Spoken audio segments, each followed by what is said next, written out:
Картопияны дайындау сан түрлі рецепттер бар. Бүгін мен өз рецебіммен бөліскім келіп тұр. Ең біріншіден каналымызға тіркеліп, лайк басып, комментария жаза отырыңыздар. Ассалям алейкум, қош келдіңіз каналыма. Ең біріншіден бізге картопияны ұзынша ғып турап шығу қажет. Видеода көрсетіп тұрғандай.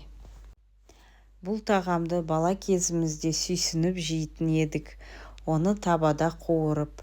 Бұл ерекше тәсіл асханада көп уақытымызды қажет етпейтін тағамның бірі. Пергамент төселген листке картопиямызды салып, татымына қарай тұз, бұрыш, өз сүйікті дәмдеуіштерді қоссаңыз болады. Паприка қостым.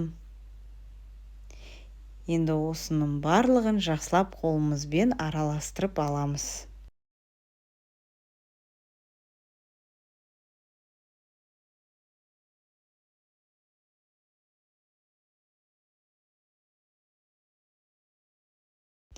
Үстінен сұйық майды құйып, жақсылап араластырайық.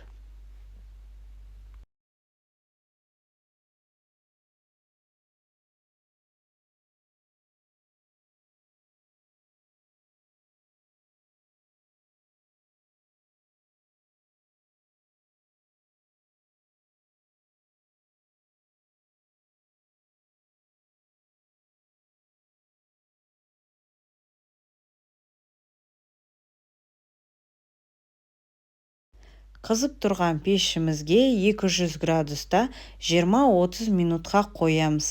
Қыздар, өз пешіңізге қарап қойыңыздар.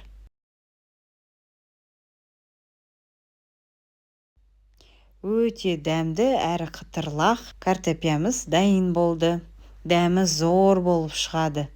Картофель фриға ұқсайды. Соуспен алып жегенге не жетсін. Өте дәмді тағам болып шығады.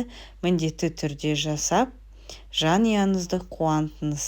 Міндетті түрде осы тәсілмен жасап көріңіздер. Сізге видео ұнаса, каналыма тіркеліп қойыңыз. Лайк басып, комментария жаза отырыңыздар. Бұл видеоның әрі қарай дамуына үлкен үлестеріңізді қосасыздар. Қазақ каналын YouTube арнамызда дамытайық бірге. Осы тағамды жасап беретін адамыңызға жіберіңіз.